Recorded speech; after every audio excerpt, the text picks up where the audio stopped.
People get in trouble for that and they go after them. We are satisfied based on evidence that there is some element of pre-planning.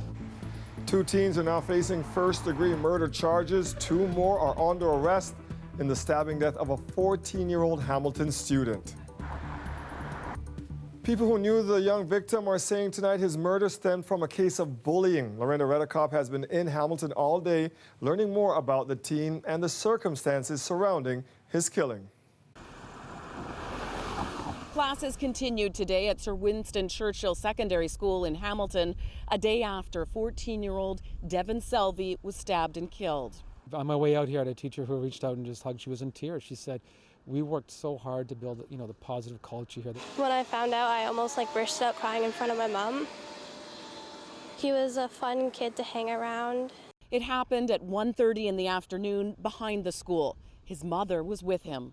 She was screaming. I talked to my neighbor, and he goes, she was just screaming. He didn't know what the heck was going on. This neighbor heard sirens, headed outside, and saw Selvey taken away in the ambulance. She also saw young people running from the scene. I can't even concentrate on watching, doing anything on my iPad or my computer. I just can't. I'm just very upset, So a terrible thing happened. Candace Bren's niece was best friends with Selvey's girlfriend. That was the love of her life. That was her first love. She says he'd been bullied. Police say they're looking into that. The first week of school, they jumped him, tried to steal his bike. 2 teens, 14 and 18 years old, are charged with first-degree murder and appeared in court today. While the older teen is legally an adult, his name is protected by a publication ban.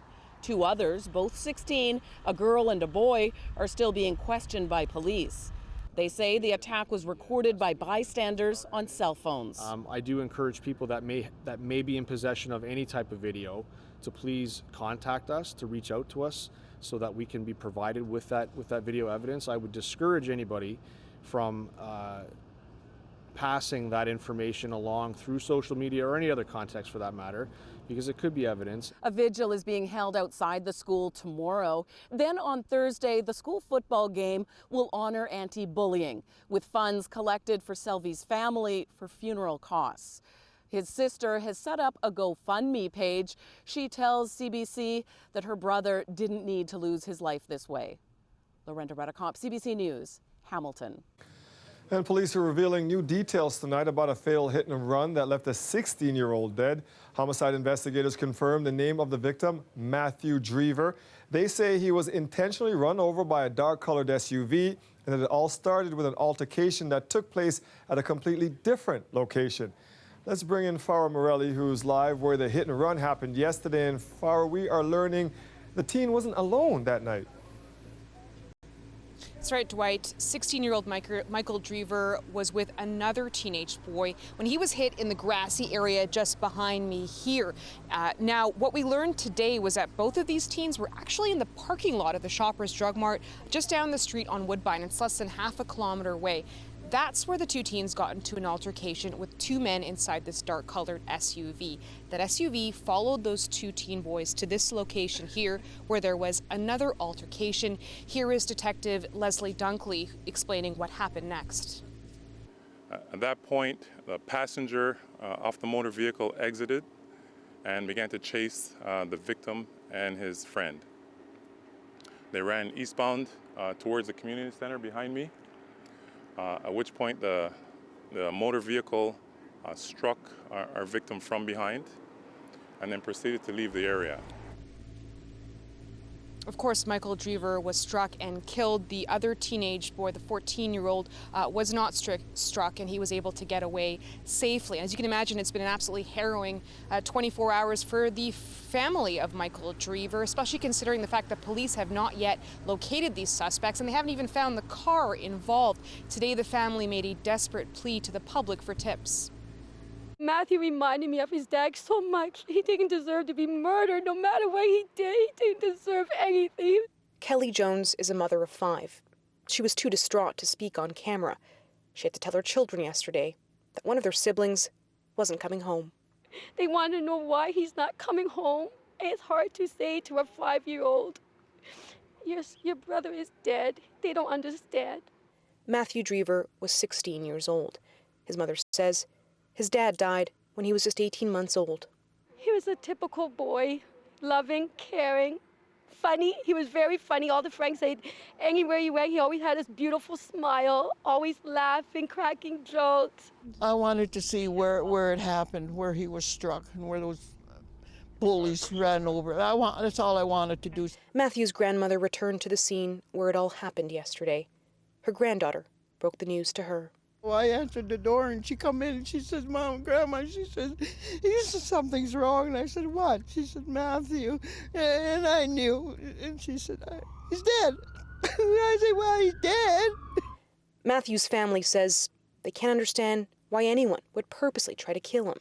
Do you have a message to whoever did this, whoever hit him with their car? Please turn yourself in. And you need to pay the price what you did to my son and to our family. For now, all they have left are memories of a young boy they raised. I've been having all the flashbacks, so I was going up down the street here on his go-kart, in between my legs and everything. You know, it's just, I never thought it would happen to us.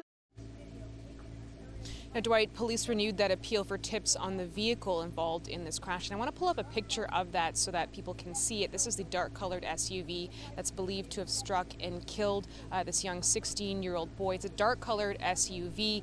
They're also appealing to local body shops. If anyone has taken this car in, it likely has some front-end damage. They're asking anybody to contact police who may have seen this car or even done some work on it. We also have two suspect descriptions which were released. It's two white males. The passenger of the car is described as having short hair or is bald, an unknown height, and the driver is age 20 to 35, about 5'10 to 5'11, also short hair or bald.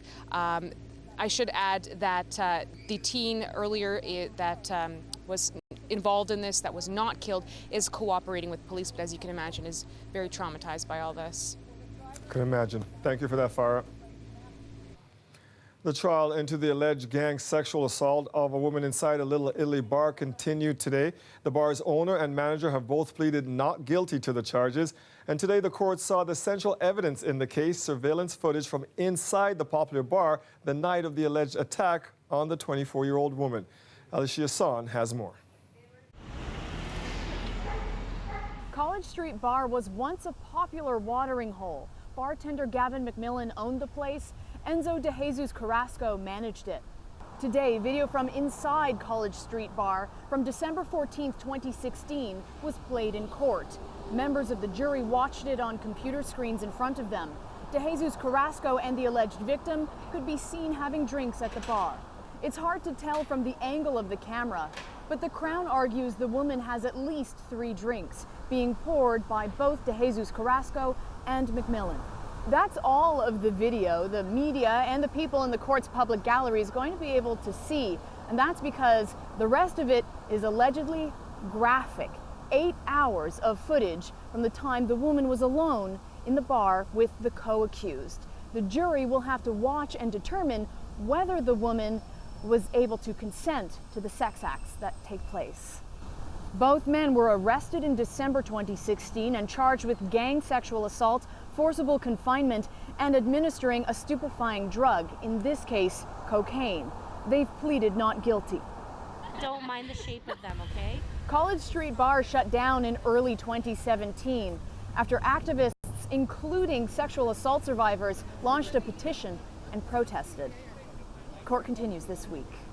Alicia on CBC News, Toronto. Toronto police have charged a man after a number of seniors were caught in a home renovation scam. We told you late last month about seniors who were targeted by contractors going door to door in the Bayview and Lawrence area. In one case, a victim was told her home needed tens of thousands of dollars in work, and it wasn't done. The residence would have to be torn down if it wasn't done. Last week, 29-year-old Martin Thomas Quinn of Mississauga was arrested. He's been charged with fraud over $5,000. Some GTA businesses are calling on Canada Post to upgrade the security of its community mailboxes. They say several thieves broke into them, stealing checks and other documents.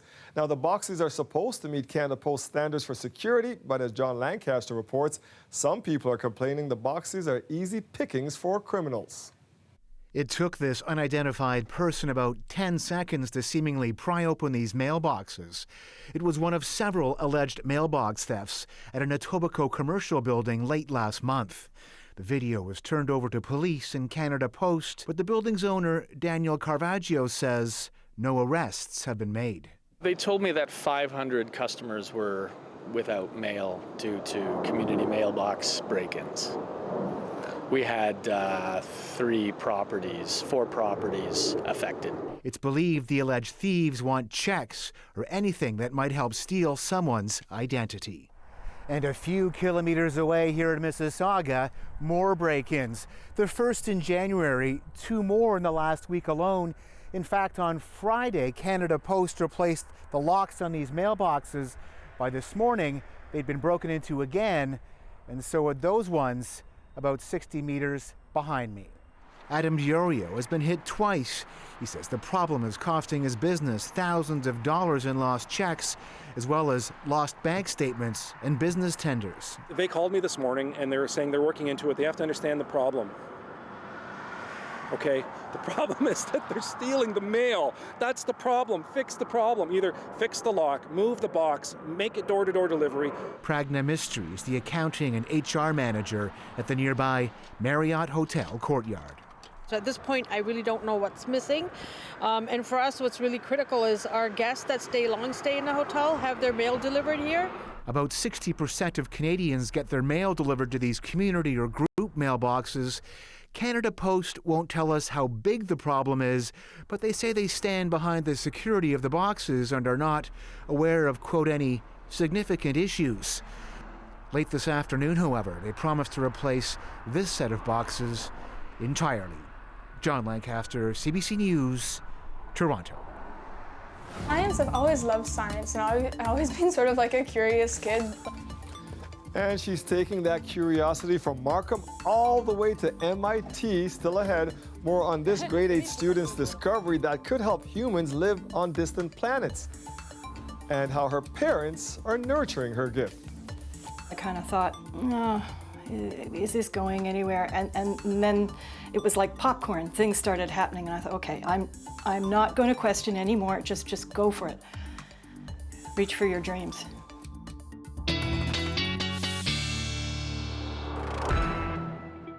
Looking forward to hearing about that whiz kid. What do you have for us, Colin?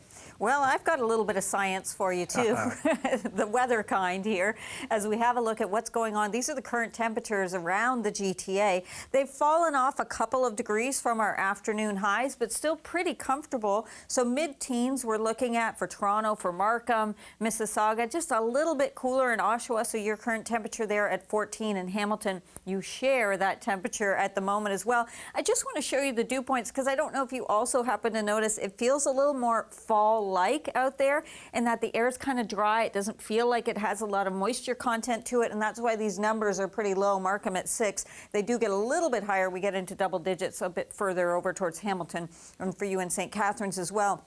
And the wind directions, I know they're not terribly strong. They were a little stronger this afternoon, but just look, all of these arrows kind of coming in from the lake in any which direction, but just pushing that air in from the lake, giving you a bit of a breeze so it feels a little cooler along the lakeshore. But high pressure stays with us, not just tonight, but tomorrow and a little while after that too, and it's what gives us the fine weather during the daytime. At night, there is the risk of frost, again, kind of surrounding the GTA, some advisories in place, and so that's something to take note of. But 6 degrees, our overnight low that we'll be seeing for Toronto, and tomorrow afternoon, again, we're going to highs 17 to 18 degrees, and again, that sun is going to be shining.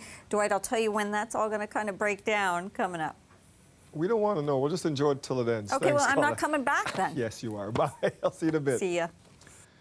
We're learning new details of what's in the deal between the province and education support workers. The agreement reached late Sunday night kept schools open across the province this week. CBC Toronto has learned the contract is for 3 years. The union is getting $78 million each year to create and protect up to 1,300 jobs. Workers will see a 1% increase to their wages and benefits each year. They'll also retain their sick leave plan of 11 fully paid days and 120 of short-term leave paid at 90%. All QP workers will get family day off. The leaders of the locals will meet this weekend to okay the deal. If that happens, Ratification votes will be held for members by the end of October.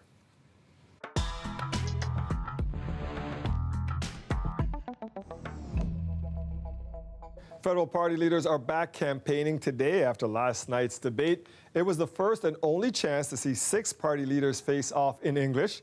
Sometimes it was hard to follow, with the candidates talking over each other as they all tried to score points with the voters they need for success. Julie Van Duzen is with our Parliamentary Bureau. She joins us now. So, Julie, let's start with the Conservative leader. He was first out today post-debate. Right, and people were talking to him about his performance and so on.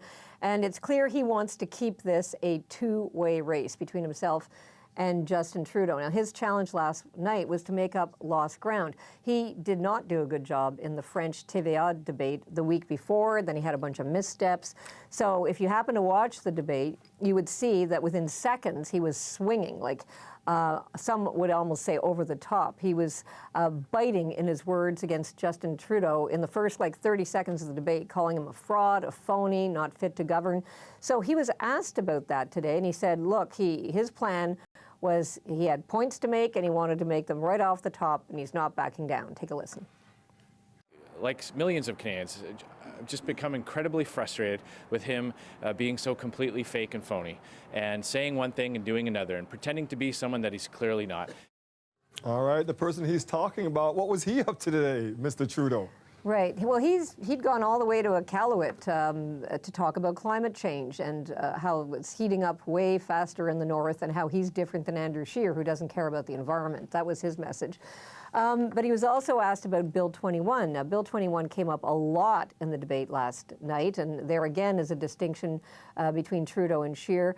The bill, of course, was brought in by the Quebec government to ban religious symbols like hijabs and turbans in certain public sector jobs.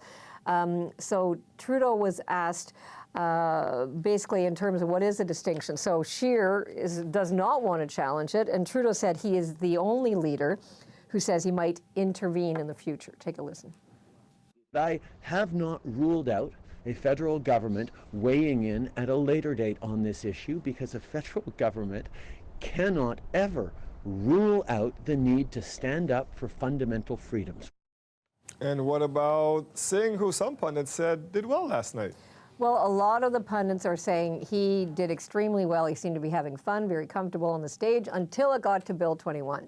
That wasn't so much fun. So this bill is very popular in Quebec. And the Premier, François Legault, has told federal leaders to butt out. It's not their turf, same as the leader of the Bloc Québécois. And in spite of repeated questions to Singh last night and today about what he thinks could be done to fight this bill, and keeping in mind, of course, he wears a turban and he would be banned from many jobs in Quebec, he refused to commit to fighting the bill in any legal way. Take a listen. I am a lawyer, and I think it's very important that I don't interfere in any way with a court challenge that's happening. And what I want to do instead is use my platform to win over people and show them that this is not a good idea. So this bill is a wedge issue, Dwight, and there's a lot of seats up for grabs in Quebec, keeping in mind, as I said, it's a very popular bill. You're going to hear a lot more about it on Thursday night if you happen to catch the debate in French, the last one. Thank you, Julie. You're welcome. Now, with the debate over, it's back on the campaign trail. Conservative leader Andrew Scheer is promising a shorter commute and more money in voters' pockets if elected to government.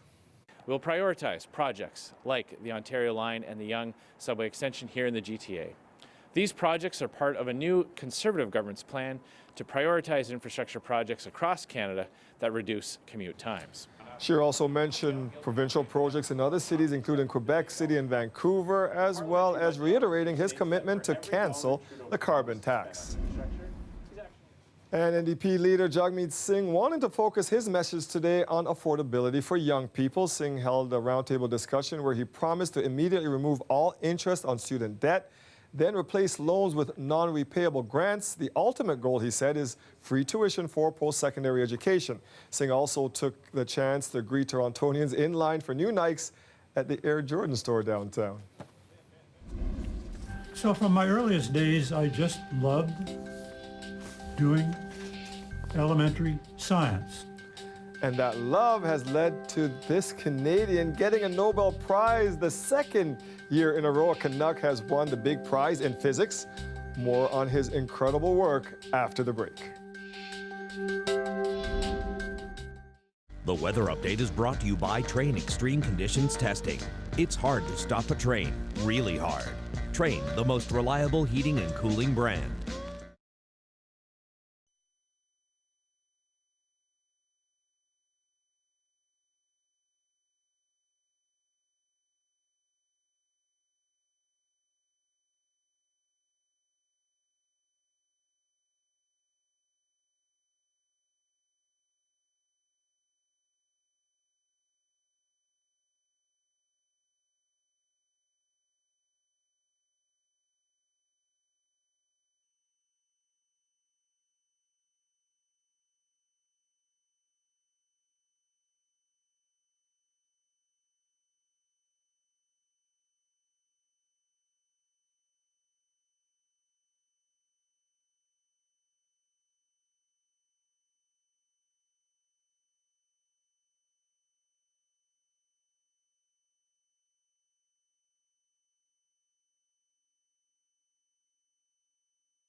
I'm Dwight Drummond here at the Mars Discovery District. CBC Toronto, in partnership with Mars, is bringing together a group of young voters to discuss why it's important that they exercise their enormous power. They have the ability to choose who becomes our next leader. So will they? Join us for the conversation here at Mars or online. For more information, head to the CBC Toronto Facebook page.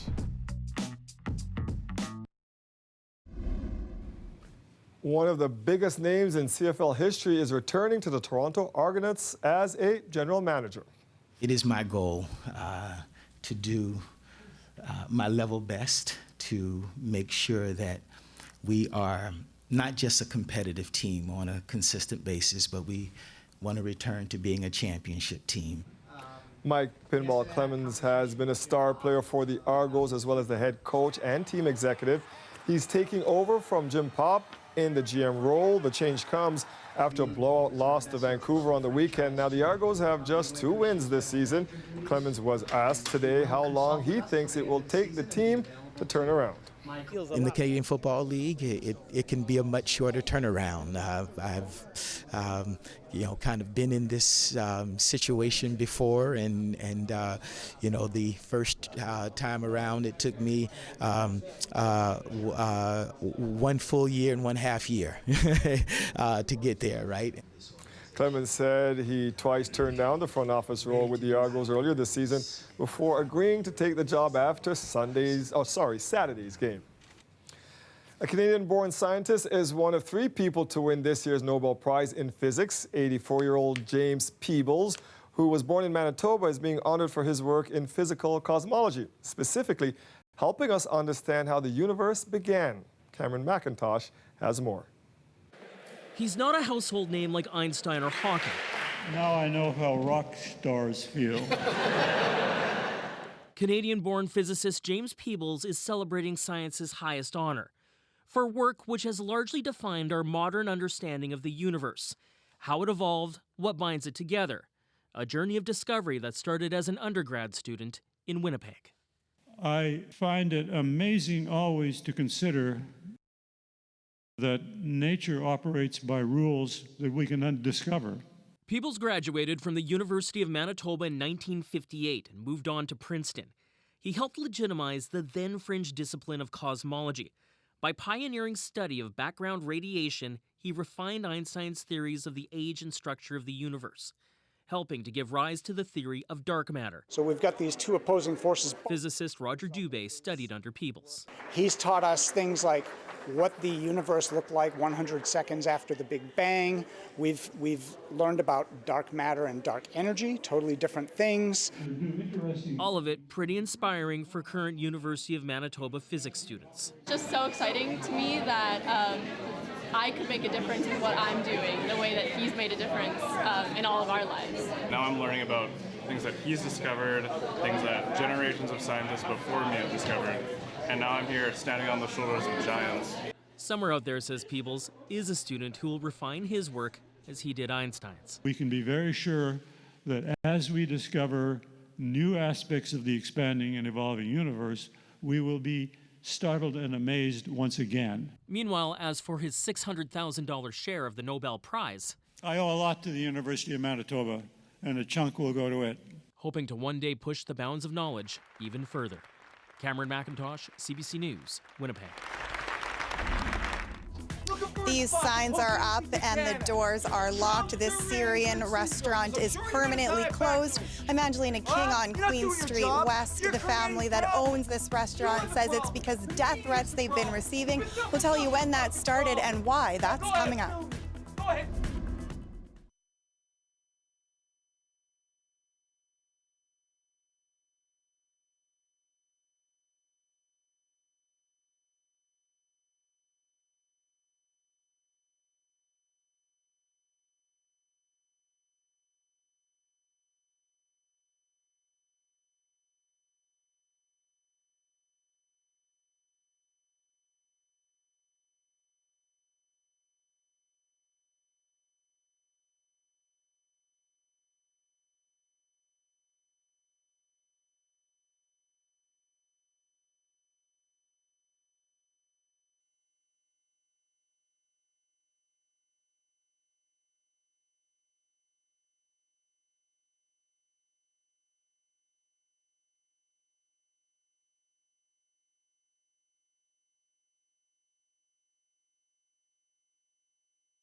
A Syrian restaurant in downtown Toronto says it is shutting its doors after the owners received death threats. The family that runs the restaurant says it's been getting the hateful messages after the owner's son took part in a protest at a Maxine Bernier speaking event. Angelina King joins us live now from outside of the restaurant. So, Angelina, take us back to how this all started. Sure. Well, today these permanently closed signs were put up outside of the restaurant, but this all stems from that Maxime Bernier event in Hamilton last week on Sunday. There was a protest there, video of the protest, and an incident showing a few people blocking a senior's way from getting into the event made its way around online, circulated quite widely. CBC News spoke with the woman in the days following the protest. She said that people were yelling Nazi and racist. She said that she was scared. At some point during the protest, there was a scuffle, and it ended with 2 people being taken away in handcuffs. Now, after the protest, the Sufi's restaurant here apologized on Facebook, and a family acquaintance confirmed to CBC News that it was the owner's son who was part of the protest. The family says since then they've been receiving death threats and hateful messages. They posted to their Instagram that they are now permanently closed, and that Instagram post reflected here in these signs. I just want to read you a part of that. It says, as a result of numerous hate messages and death threats we've received over the past week, we've decided to permanently close our shop.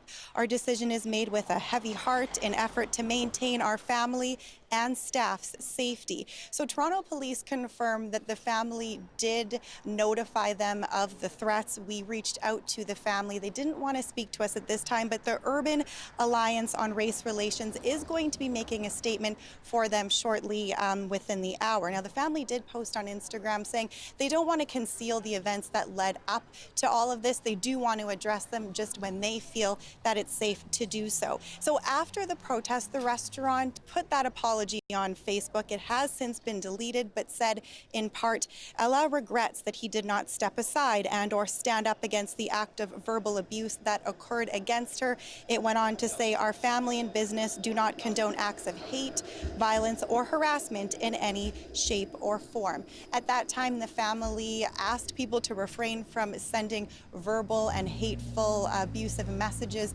to them. They thanked the community for their support today, and the restaurant was open for just over 2.5 years before all of this happened. Dwight? Thank you, Angelina. A scare near the city's armories today. Police say a phone threat was made against the Fort York and Moss Park armories, as well as the Navy Reserve along the lakeshore. It happened just after 11 a.m. Police evacuated all of the locations as a precaution and blocked several roads. They searched each building but didn't find any evidence of the threat being real. Still, police say they have to take every threat seriously. A young science whiz is preparing to take the stage at one of the world's most prestigious universities. The 14-year-old from Markham is working on solutions that could help humans live on distant planets. As Kelda Ewan reports, she's presenting her findings at MIT in Boston this weekend. It's about a 2-hour flight to Boston. Oh, sweet. Patricia Ray is taking a rare break. Butter some more bread. To break some bread with her parents. You can sort of see that. Most of her day will be spent here. You can see that it's red there. So it's turned red. Inside this mini science lab in her basement is where the 9th grader feels most at home. I do school, I come home, I do homework, and then I do this, and then my social life goes down the drain. She's the kid with all the questions. In her quest for answers, Ray has discovered something that may help support future human colonies on Mars. This is one of my yeast samples. Ray genetically engineered 2 proteins from the spruce budworm and the eel pout into yeast. Both are showing potential to survive the harsh atmosphere of Mars, which can dip as low as minus 196 degrees Celsius. Colonists who go to Mars, they're going to need food supplies, they're going to need material supplies, they're going to need clothing, they need all these things. So yeast can be genetically engineered to create food, plastic, and spider silk, which can be turned into clothing. Ray has already won numerous awards for her research, and with guidance from her Alberta-based mentor, scientist Justin Pahara, I found this protein. The young student is continuing to test the yeast samples with hopes of reaching a 95% survival rate. Patricia's project, it kind of transcends both, you know, what we're doing here terrestrially on Earth, but then also this really exciting change in maybe where humanity is going to be in a decade or two. No parent really thinks their kid's going to be doing this at 14. Like, my ultimate dream, like, I doubt it's gonna happen, but I mean, like, it'd be so cool to, like, be able to work, like, with NASA or SpaceX on this. Ray's dad will be by her side when she presents her findings at the Global Community Bio Summit this weekend at MIT. And her mom, she'll be cheering her on back at home. Just go for it. Reach for your dreams. Absolutely love what I do. I love my job. Kelda Yoon, CBC News, Toronto. Another Canadian science star on the rise there. So tomorrow night is CBC's annual Accent on Toronto comedy show. Tickets are still available at Ticketmaster if you would like to go. This time around, it will be hosted by funny man Arthur Simeon. I got a chance to talk to him today about what people can expect from this year's show. You can expect a funny show, first of all, a very diverse show.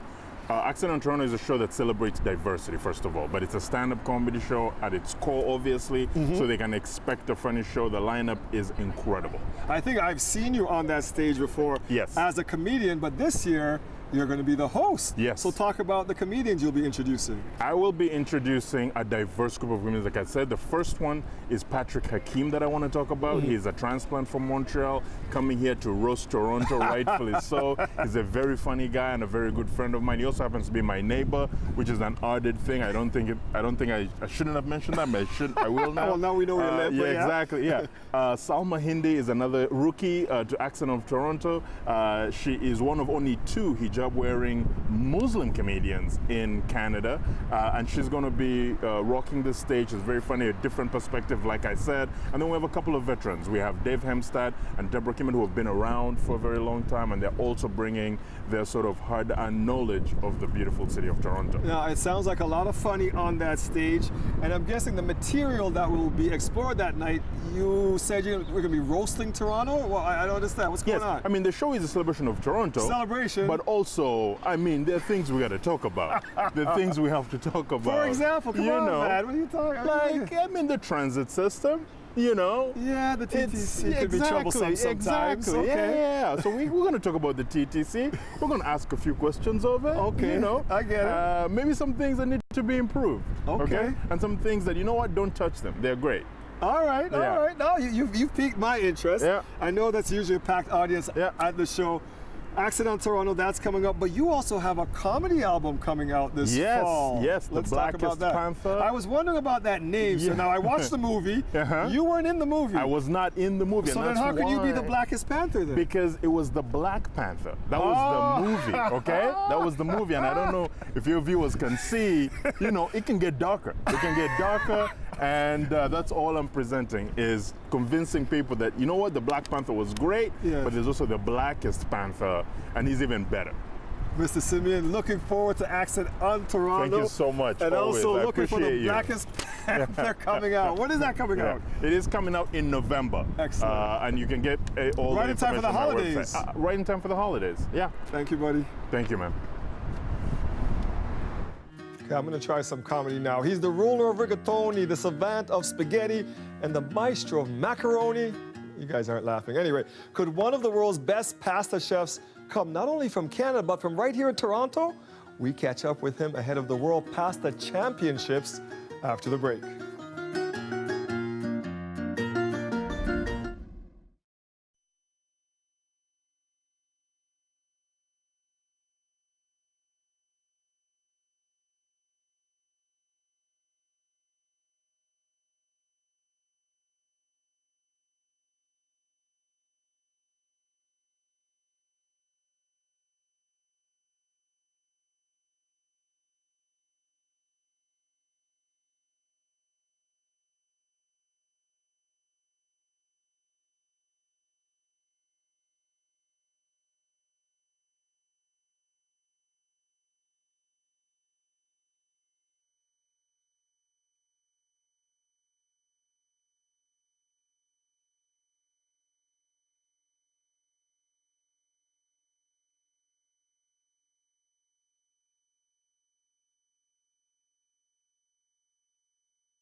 The provincial government announced special protections for the Ontario Food Terminal today, recognizing the market as a key economic driver in this province.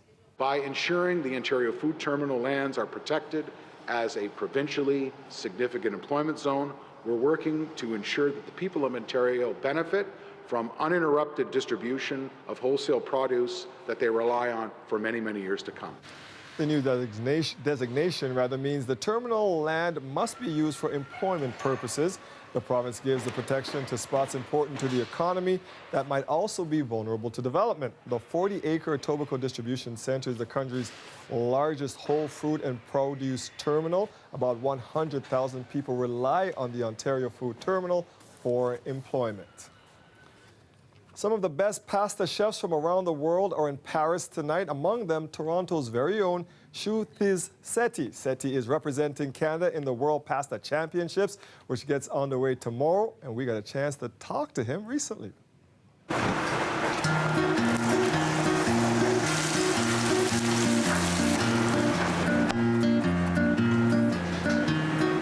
The exposure has been really great for me.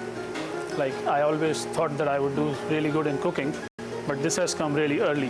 I've been cooking since almost 2 years, but like, I'm really happy and proud that I got a chance to represent Canada. The dish I made, it's actually my take on the traditional spaghetti con le sarde, which is a dish with sardines, pine nuts, fennels.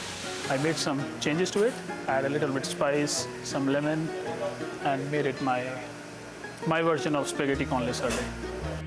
We compete with 4 other chefs, and I came out to be the winner of this competition. And now I'll be representing Canada in the 2019 Master of Pasta Championship in Paris. I have a lot of memories cooking with my mom. Back in India, I'm from a Punjabi family. We are like foodies, born foodies. Whenever somebody comes to home, we have a feast of food. So that's sort of my early childhood memories when my mom used to prepare food, like a ton of food, like 20, 30 dishes for maybe 10 people, and we used to have a feast. And then I helped my father in his bakery shop. Then I got more inclined towards the business of food. I used to come after school, help him out, have some dishes. Yeah, that's it. My plan is to actually learn more about food, because I know it's just been less than 2 years for me in professional kitchen, and there is still a lot for me to learn. And then hopefully within a couple of years, 5 or 6 years, I see myself having my own place in Canada.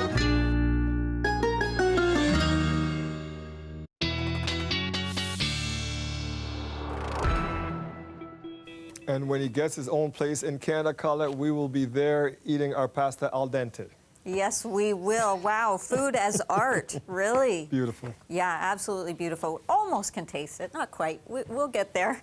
Let's go ahead and show you what's going on, though, with your weather headlines and get through that. Well, I know, not a lot to talk about in the short term, because we're into this pattern that gives us the clear skies at night and the sunshine during the day. It does mean there's some frost concerns, again, kind of on the edges of the GTA, spreading to the west, to the north, to the east. We are all surrounded by some frost advisories that are in place, as temperatures in those regions will be dropping very close to the freezing mark. It'll be a little bit cool, too, in the GTA, but tomorrow we'll still be walking on sunshine. It carries on for us. And then the big question, I know, when will the umbrella be needed again? Well, at this point, the timing is not looking like sooner. It's looking like about Saturday, yes, the first day as we go into the long weekend. These are where the current temperatures are holding on. So 15 degrees in Toronto, Hamilton a little cooler at 14, and Oshawa, you're there as well. And same for those of you watching us from Barrie. But our satellite and radar imagery tells a story here when there's nothing to see, because high pressure is in place. And when I even broaden the perspective, you can see the precipitation here over towards the east coast, way back to the north and west of us. In between, we're into this clearer conditions. But not only that, it's not just over the Great Lakes. Look at this. It extends well into Quebec. It extends back through the Ohio Valley. That's just how broad this dome of high pressure is. So even if the center slides a little bit on us, it's still protecting us and keeping these things at bay. This won't affect us. However, Eventually, and that's going to be towards the end of the week, into the weekend, this next system is going to make its way in. We get to enjoy some lovely weather in the meantime, and then we'll show you the 5-day forecast here in a moment. These are your overnight lows to be thinking about. A little cool tomorrow morning. These are your afternoon highs tomorrow. Just a very nice day for a Wednesday afternoon. Slightly cooler though on Thursday. Friday, not bad, but more cloud cover. And there you go. Showers Saturday. And it does get a little cooler into Sunday, Dwight. At least Friday looks really good. Friday looks phenomenal. Tomorrow looks phenomenal. So does Thursday. All right. It's all good. Thanks, Colette. You're welcome. A popular Leslieville coffee shop is being forced to close its doors, no longer able to pay soaring rent costs. I'm Greg Ross. Grinder Coffee is considered by many to be one of the local businesses that helped rejuvenate Gerrard Street East, and now its owner wonders if she's a victim of her own success. When you have success, sometimes they think that this business is a license to earn money, and it's not. We'll have that story coming up.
A popular Leslieville coffee shop is being forced to close its doors. The owner of Grinder Coffee says she can no longer afford the rent.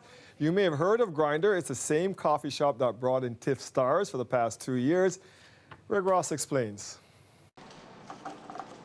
Joelle Murray is a bit of a celebrity herself. She's the mastermind behind 2 successful publicity campaigns to get celebrities to come to her shop.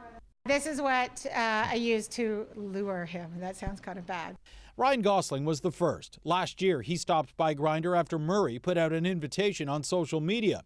And then last month, Tom Hanks made a surprise visit after getting the same invite. One of my staff was here mopping up, and the doors were locked, and there was a rat-tat-tat on the door, and there was a guy going.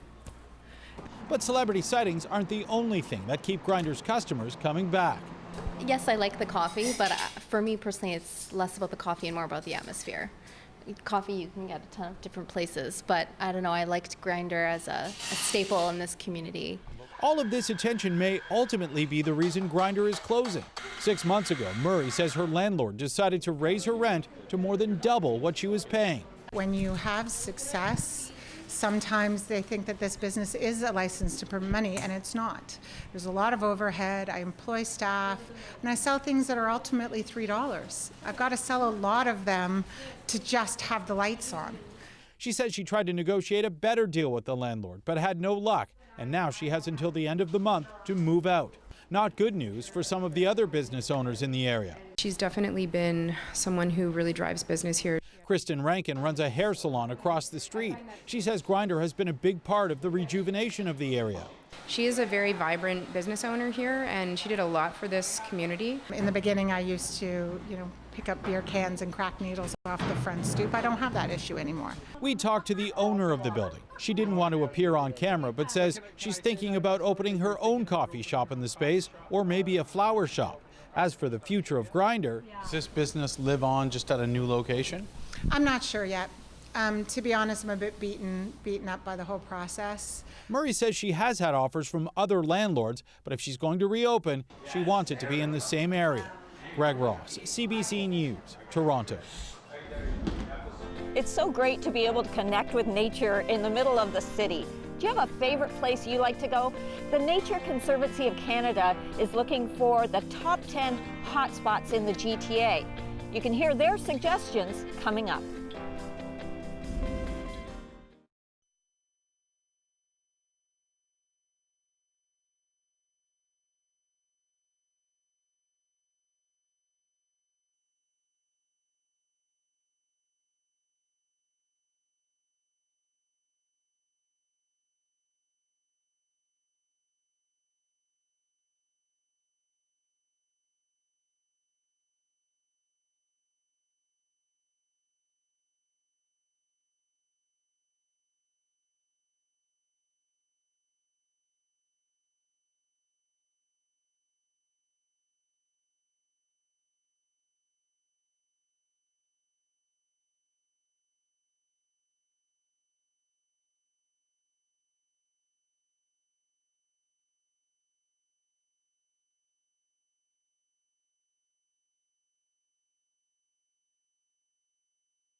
So our regular viewers know you like sports, science, animals, especially dogs, and nature.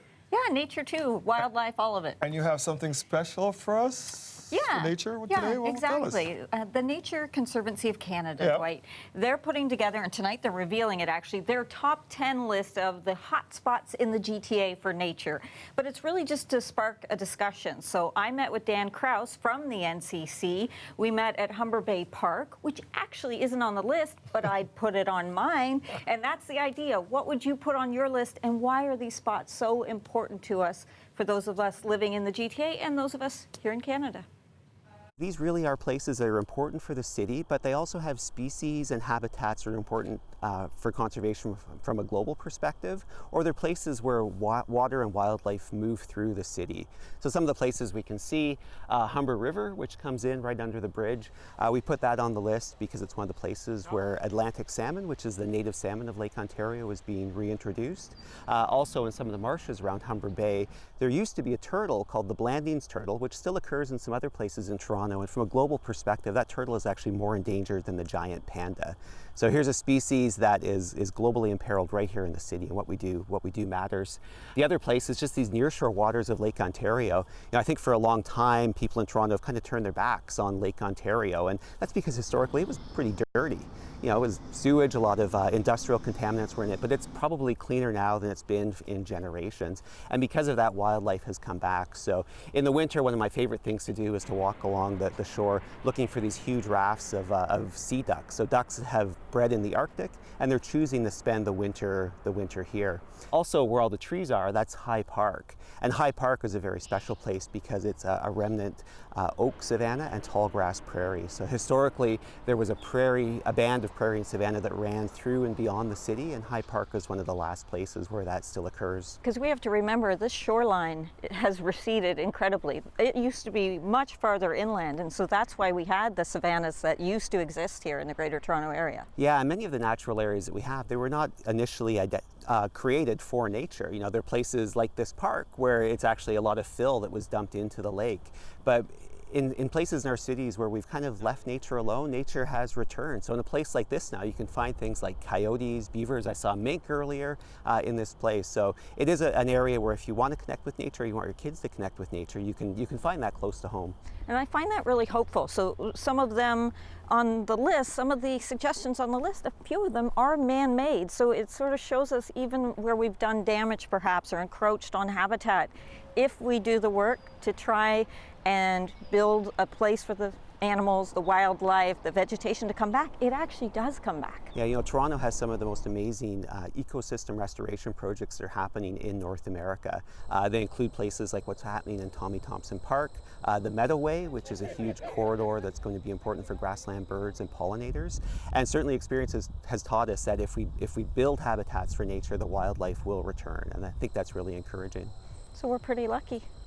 We are. I think it's just being aware. So often Canadians, we hear about and we're aware of species and places from outside of Canada, but here in Canada we do have an abundance of nature, and we need more people to be aware of it and to want to protect it. Important. It really is, and they're doing great. this all across Canada, but starting here with the GTA with the top 10. So I've got one, Black Creek Pioneer Village. Black Creek, you should ride my bike through there with a kid. See, we're sparking discussion. Right, there you go. All There's right. one you would add. That's it for us tonight. We will see you back here tomorrow. Mike Wise has you covered at 11. Have a great night, everybody.